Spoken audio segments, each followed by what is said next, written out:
For me, this movie was boring and repetitive. In most of the movie, the protagonist is trying so hard to get his 12-year-old uncle to like him.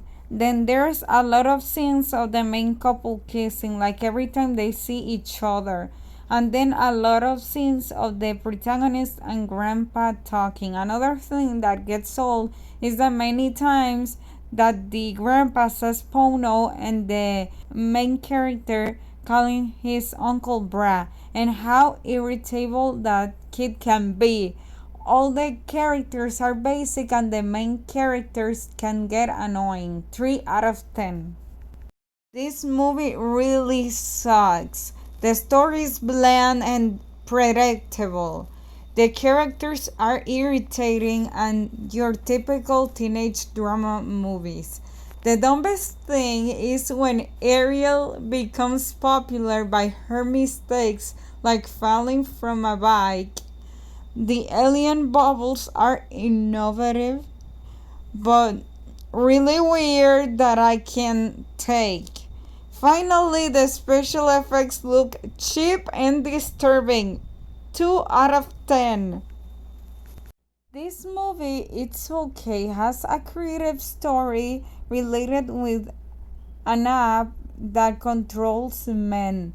The characters are quite bland and awkward. Also, Zoe and Jackson don't seem to have a lot of chemistry. Definitely is a film to have a good time. It's not deep or anything. 6 out of 10. This film has a nice story about mere people, makes a fun analogy about puberty. Also, this movie has a cute friendship with Cody, the protagonist, and Jess, a nerd that helps him decipher the mere man changes. Another thing that I want to highlight are the powers. They are really cool. For example, Cody can generate electricity and stick to walls like Spider-Man.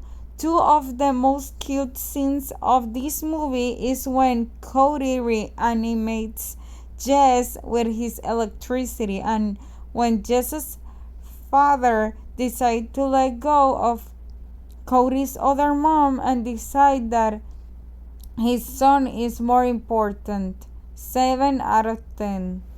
This movie is really good, hilarious, nostalgic. It's a must watch for High School Musical fans because you can see a lot of references to the original trilogy. The songs are catchy, especially the first one and the one that Los Borregos sang about football. Talking about the characters, I need to highlight 3. Luli, Fernando, and the protagonist Cristobal.